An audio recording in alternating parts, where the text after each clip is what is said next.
नमस्कार साथियों, मैं संजीव स्वागत करता हूं आपका अपने प्यारे YouTube चैनल नोटिफिकेशन वाला पे। आज की वीडियो में हम बात करने वाले हैं कुछ एंटिटीज की वैकेंसीज निकली है। एंटिटी मतलब नर्सरी टीचर वैकेंसीज जो होती है, जिसके लिए एंटिटी का जो कोर्स है वो आपको करना होता है। आप में से बहुत सारे टीचर्स जो लाइन से जुड़े हुए लोग हैं वो जानते होंगे। जिस प्रकार जेबीटी बीएड टीचिंग लाइन से ही संबंधित है, उसी प्रकार एनटीटी भी जो है नर्सरी टीचर्स वैकेंसी से रिलेटेड होता है। तो आप लोग अगर नर्सरी टीचर में अपना कैरियर बनाना चाहते हैं, एनटीटी कोर्स आपने कर रखा है या बीएड नर्सरी भी कर रखा है आपने, तो आप लोग जो है ये जो वैकेंसीज है जिसके बारे में अब मैं आपको इस वीडियो में बताऊंगा। और एक आध वैकेंसीज नहीं है, बहुत सारी वैकेंसीज है और कई डिपार्टमेंट से वैकेंसीज है। सभी का ब्यौरा मैं इसी वीडियो में देने वाला हूँ। तो एंटिटीज के जितने भी कैंडिडेट आपके नॉन में हैं, आपके फ्रेंड सर्कल में हैं, आप लोग जो है उनको ये वीडियो शेयर कर सकते हैं, ताकि अगर इन केस उनको ये नहीं पता हो न्यूज़, तो वो लोग भी इससे अवेयर हो जाए एंड अप्लाई करना चाहते हैं तो वो लोग अप्लाई कर सकते हैं। तो सबसे पहले हम बात करें ये वैकेंसीज की, तो कुछ वैकेंसीज जैसे कि डीएसएसबी ऑनलाइन डॉट निक, आप डीएसएसबी के थ्रू निकाली गई है एनटीटी की वैकेंसीज। इस वैकेंसीज में अ, लगभग 1400 प्लस वैकेंसीज जो है नर्सरी टीचर्स के लिए है सिर्फ। ठीक है। मेल एंड फीमेल दोनों तरह के कैंडिडेट इस पे अप्लाई कर सकते हैं, सभी वैकेंसीज में नहीं, लेकिन हाँ कुछ वैकेंसीज में मेल और फीमेल कैंडिडेट अप्लाई कर सकते हैं। और कुछ वैकेंसीज जो है सिर्फ फीमेल कैंडिडेट के लिए रिजर्व्ड है। इसी प्रकार एक और वैकेंसीज है जो कि अदर डिपार्टमेंट पे भी निकाली गई है, तो उसके बारे में भी हम बताएंगे, वो भी एंटिटी से ही रिलेटेड वैकेंसीज है। तो सबसे पहले आप देख सकते हैं 9 जनवरी, यानी कि इसी महीने की 9 जनवरी से आप लोग इसमें अप्लाई कर सकते हैं। नोटिफिकेशन पहले जारी कर दिया था डीएसएसबी ने। दिल्ली में आपकी जॉब लोकेशन रहेगी। ऑल ओवर इंडिया कहीं से भी आप लोग अगर बिलोंग करते हैं तो इस वैकेंसीज में आप लोग अप्लाई कर सकते हैं। क्लोजिंग डेट जो है 7 फरवरी है अप्लाई करने की। तो लास्ट डेट का वेट मत करना। अगर आपके डॉक्यूमेंट्स कंप्लीट है, यानी कि इसके लिए जो कट ऑफ डेट रखी गई है आपकी एलिजिबिलिटी के लिए, एज के लिए, तो वो 7 फरवरी 2024 ही रखी गई है। उसके अकॉर्डिंगली अगर आप लोग की एज या अदर जो क्वालिफिकेशंस जो रिक्वायर्ड है, अगर वो कंप्लीट है, तो आप लोग जो है इसमें अप्लाई कर सकते हैं। वैकेंसीज का जो पोस्ट कोड रहेगा 817/23 है। ये पोस्ट कोड है डीएसएसबी का। जब आप अप्लाई करेंगे तो उसमें बहुत सारे पोस्ट कोड और आपके लिए ऑप्शंस आते हैं, आप किस में अप्लाई करना चाहते हैं। तो वहां पे नर्सरी टीचर नहीं लिखा रहेगा, वहाँ पोस्ट कोड में आपको ये वाला चूज करना पड़ेगा जब आप लोग अप्लाई करेंगे। जो लोग अप्लाई कर चुके हैं डीएसएसबी में ऑलरेडी कहीं कहीं अलग अलग वैकेंसीज में, उन लोगों को पता होगा इस बारे में। एंड यहाँ पे देखिए, ये नर्सरी टीचर की जो टोटल 1455 वैकेंसीज है, ये डीएसएसबी के थ्रू निकाली जा रही है। एक ही एग्जाम इसमें आपका होगा एंड एक ही पोस्ट कोड के अंतर्गत आपको ये फॉर्म फिलअप करना है। इसमें 3 डिपार्टमेंट की वैकेंसीज है। सॉरी। इसमें आप देख सकते हैं नर्सरी टीचर की, असिस्टेंट टीचर्स नर्सरी जो है म्युनिसिपल कॉर्पोरेशन ऑफ दिल्ली, यानी कि एमसीडी। दिल्ली एमसीडी से बहुत ज्यादा वैकेंसी, यानी कि 1261 टोटल वैकेंसीज निकाली गई है। जिसमें कैटेगरी वाइज जो है यहाँ पे आप डिवीजन देख सकते हैं। पे लेवल 6 रहेगा, यानी जो प्राइमरी टीचर वैकेंसीज होती है उसी में भी पे लेवल 6 ही मिलता है। 35,400 बेसिक होता है।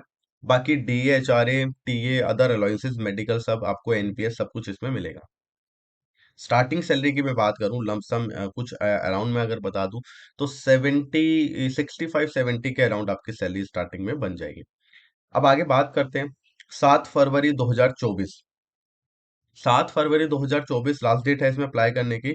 और फीमेल कैंडिडेट्स देखिए, यहाँ पे आप देखेंगे असिस्टेंट टीचर नर्सरी फीमेल, यानी कि एमसीडी से जो वैकेंसीज है वो फीमेल कैंडिडेट ही सिर्फ अप्लाई कर सकते हैं। लेकिन बाकी जो दो अदर डिपार्टमेंट की, जैसे डायरेक्टरेट ऑफ एजुकेशन यानी कि डीओई, दिल्ली गवर्नमेंट जो स्कूल्स होते हैं, और न्यू दिल्ली म्युनिसिपल काउंसिल।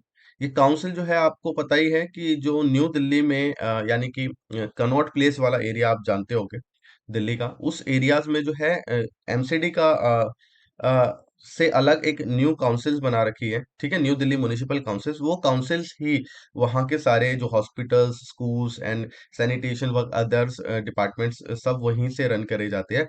तो ये वैकेंसीज भी उसी डिपार्टमेंट के थ्रू निकाली गई है। उनके भी कुछ एक स्कूल है जिसमें अप टू 12th क्लास तक के स्कूल होते हैं, वहां पे जैसे डीओई के स्कूल है, सेम वही टाइप के स्कूल में ये वैकेंसीज आपके लिए निकाली गई है। ठीक है, तो वहां पे भी मेल फीमेल दोनों कैंडिडेट अप्लाई कर सकते हैं। तो मेल कैंडिडेट्स के लिए थोड़े चांसेस यहाँ पे कम है, मतलब बहुत कम वैकेंसीज है उनके लिए। फीमेल कैंडिडेट तो सभी जगह अप्लाई कर सकती हैं। अ, अब आगे हम बात करें वैकेंसीज के बारे में। इसमें एलिजिबिलिटी क्या चाहिए, मतलब क्या क्वालिफिकेशंस आपका होना चाहिए। अगर आपके पास देखिए 12th क्लास में 45% मार्क्स के साथ पास है आप लोग, तो अप्लाई कर सकते हैं। प्लस डिप्लोमा या सर्टिफिकेट 2 साल जो कम से कम का हो, यानी कम से कम 2 साल आपने ये कोर्स किया हो। कोई ऐसा नहीं कि 6 महीने का या 1.5 साल का कोर्स हो। तो नर्सरी टीचर का, एनटीटी का या बीएड नर्सरी का, तो आप इसमें अप्लाई कर सकते हैं। एंड डिजायरेबल क्या है, डिजायरेबल मतलब कुछ अदर्स एक्सपीरियंस वगैरह इसमें नहीं मांगा गया है। पे स्केल की बात करें तो 35,400 ऑलरेडी बता चुका हूँ, ग्रुप बी के ऑफिसर्स की वैकेंसीज है। एज लिमिट 30 ईयर्स रखी गई है। लेकिन जो देखिए, अब ये 3 वैकेंसीज है यहाँ पे, 3 डिपार्टमेंट्स की। इन तीनों डिपार्टमेंट पे जो भी मतलब, अब जो इस वैकेंसीज 1261 वैकेंसीज में उनको एज रिलैक्सेशन मिलेगा, जो कि इसी डिपार्टमेंट में कॉन्ट्रेक्चुअल या अदर एसएसए वगैरह में वर्किंग है। मिनिमम 120 डेज उन्होंने वर्क किया हो, और मैक्सिमम उतना 5 साल तक का रिलैक्सेशन मिलेगा मैक्सिमम। और number of years equivalent to, मतलब जिन्होंने जितना उन्होंने सर्विस किया है उसके इक्वलेंट ही उनको यहाँ पे रिलैक्सेशन मिलेगा। इसी प्रकार अगर आप इस वैकेंसीज में अप्लाई अलग अलग नहीं करना है, अप्लाई एक ही करना है, लेकिन अगर आप लोगों ने इसी इन वैकेंसीज का जो अगर आप यहाँ इस डिपार्टमेंट में वर्किंग रहे हैं, डीओई में या एनडीएमसी में, तो उसी डिपार्टमेंट की वैकेंसीज में ही आपको सिर्फ एज रिलैक्सेशन यहाँ पे दिया जाएगा, कॉन्ट्रेक्चुअल सर्विस अगर आप कर चुके हैं तो। ठीक है, बाकी एज रिलैक्सेशन जैसे कि S C S T OBC PW D, जो सेंट्रल गवर्नमेंट रूल्स के अकॉर्डिंग होता है, 3 साल 5 साल 10 साल का, वो आपको यहाँ पे भी देखने को मिलेगा। ठीक है, तो इसमें कोई डाउट हो तो आप मुझसे पूछ सकते हैं कमेंट्स में। आप कमेंट्स करेंगे तो आपको जरूर वहां से जवाब मिल जाएगा। इसके अलावा कैसे अप्लाई करना है, ये वेबसाइट है, वेबसाइट पे आप जाएंगे, पहले रजिस्ट्रेशन करेगा। अगर कभी भी रजिस्ट्रेशन डीएसएसबी में नहीं किया है तो वन टाइम रजिस्ट्रेशन होता है, वही आपका हमेशा चलता है। उस रजिस्ट्रेशन के थ्रू फिर आप लोग जो है लॉग इन करके जो वैकेंसी पोस्ट कोड मैंने ऊपर बताया था उसको चूज करके आप लोग बाकी डिटेल्स एंड अपना जो डॉक्यूमेंट्स है वो अपलोड कर देंगे एंड फॉर्म फिलअप कर देंगे। फीमेल कैंडिडेट के लिए फ्री है, मेल कैंडिडेट के लिए 100 रुपीज यहाँ पे चार्जेस रहेंगे।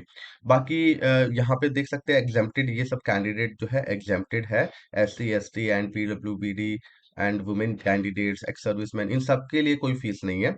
तो और फीस है भी तो देख लीजिए, सिर्फ 100 रुपीज है, बहुत ही नॉमिनल चार्जेस यहाँ पे लिया जाता है डीएसएसबी के द्वारा। ठीक है, पेपर का जो यहाँ पे आप देख रहे हैं पैटर्न, 2 घंटे का पेपर रहेगा, 200 क्वेश्चन रहेंगे, 200 नंबर के ही क्वेश्चन रहेंगे। नेगेटिव मार्किंग भी यहाँ पे रहती ही है। इसके अलावा इसमें पेपर का जो पैटर्न होता है, 20 20 20 मार्क्स के ये सब रहते हैं, आप देख सकते हैं। General awareness 20 marks, general intelligence या reasoning ability 20 marks, numerical arithmetic abilities 20 marks, Hindi 20 and English भी 20 मार्क्स की आती है।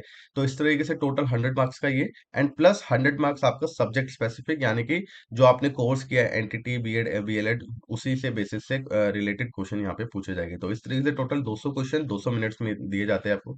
सॉरी, 200 मिनट्स नहीं, 120 मिनट दिए जाते हैं। सिर्फ 2 घंटे का एग्जाम ये है, और 1 ईयर एग्जाम होता है, वन टाइम एग्जाम होगा। और इसके अलावा कोई इंटरव्यू या अलग से कोई भी यहाँ पे स्किल टेस्ट वगैरह इसमें नहीं मांगा जाता है।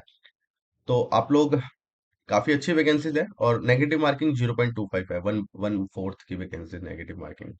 ठीक है, अप्लाई करना चाहते हैं तो करिए, एंड तैयारी शुरू कर दीजिए। ज्यादा समय नहीं लगेगा एग्जाम लेने में भी।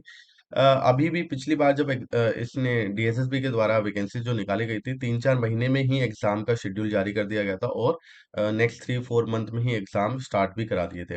तो इसमें भी हम यही मान के चल रहे हैं कि या तो चुनाव से पहले हो जाएगा एग्जाम, या फिर चुनाव के जस्ट बाद ही, यानी कि छुट्टियां जब होती है अप्रैल मई जून में, उसके अराउंड आपके एग्जाम यहाँ पे डीएसएसबी कंडक्ट करा सकता है। ठीक है, तो ज्यादा समय नहीं मिलेगा, यानी कि 4 5 महीने का आप ये पीरियड लेके चलिए कि आपके एग्जाम जो है इसमें ही हो जाएंगे। इसी के अलावा एक और वैकेंसीज एंटिटी से ही रिलेटेड वैकेंसीज है, सेम वैकेंसीज, लेकिन उसकी जो जॉब लोकेशन है वो कहाँ पे रहने वाली है, वो रहने वाली है आपकी, इसकी तो मैंने बताई दिल्ली में ही रहेगी। इसके अलावा जो है चंडीगढ़ से भी एंटिटी की लगभग 100 कुछ वैकेंसीज निकाली गई है, ये रही 100 वैकेंसीज ही है टोटल। एंड इसमें भी मतलब वही पे स्केल सेम सब कुछ है, गवर्नमेंट पे स्केल्स वगैरह सब कुछ वही मिलने वाला है। बात करें फॉर्म कब से निकलेंगे, इसमें भी 10 जनवरी से फॉर्म निकलेंगे, वहां 9 जनवरी से, यहाँ पे 10 जनवरी से आप अप्लाई कर सकते हैं। और 5 फरवरी लास्ट डेट रहेगी अप्लाई करने की। ठीक है। पे स्केल सब सेम रहेगा, वही जो मैंने बताया था। एसेंशियल क्वालिफिकेशन भी सेम है आपके पास, वही एंटिटी 2 साल का एंड 45% मार्क्स के साथ अगर आपने 12th पास कर रखी है तो। अच्छा, इसमें एक आईसीटी का सर्टिफिकेट जरूर चाहिए होता है। जो चंडीगढ़ के द्वारा जितनी भी वैकेंसीज निकाली जाती है उसमें सभी में आईसीटी का एक 80 आवर्स का ये जो आप देख रहे हैं ना, गवर्नमेंट रिकॉग्नाइज इंस्टीट्यूशन जो कि ISO 9001 सर्टिफाइड हो, तो आपने ऑलरेडी कर रखा है तो अपने उसी इंस्टीट्यूशन से जाके एक बार कंफर्म कर लेना कि ये सब चीजें उसमें है या नहीं है। नहीं है तो आप लोग कर सकते हैं, अभी नहीं है आपके पास ये सर्टिफिकेट तो भी आप इसमें अप्लाई कर सकते हैं। यहाँ लिखा है this condition must be satisfied before the issuing appointment letter, यानी at the time of appointment, उससे पहले आप ये चीज वहां पे प्रोड्यूस करा दोगे तो आप लोग एलिजिबल हो। अभी आप लोग नहीं भी आपके पास ये आईसीटी सर्टिफिकेट तो भी अप्लाई कर सकते हैं, इसका मतलब ये। मोड ऑफ एग्जामिनेशंस यहाँ पे आप देख सकते हैं, 150 मार्क्स के ऑब्जेक्टिव क्वेश्चंस रहेंगे, इंटरव्यू वगैरह इसमें नहीं होगा। पेपर का पैटर्न ये है, 15 नंबर का जनरल अवेयरनेस, 15 नंबर की रीजनिंग अर्थमेटिक दोनों इसी में रहेगी। टीचिंग एप्टीट्यूड पेडागोजी 30 मार्क्स की रहेगी, ज्यादा वेटेज दिया गया है टीचिंग एप्टीट्यूड को। इन्फॉर्मेशन आईसीटी से रिलेटेड 15 क्वेश्चन, पंजाबी के 10, हिंदी के 10, इंग्लिश के 10 क्वेश्चन, मैथमेटिक्स पे 15 क्वेश्चन, जनरल साइंस पे 15 क्वेश्चन, सोशल साइंस पे 15 क्वेश्चन आपके रहेंगे यहाँ पे। और इसका लेवल ज्यादा नहीं, आप 10th तक का लेवल लगा के चलिए। तो 10th तक की जो साइंस एसएसटी मैथमेटिक्स वगैरह है ये आप लोग प्रिपेयर कर लेंगे तो इसमें आप लोग एग्जाम में कंपटीशन में बैठ सकते हैं। ठीक है।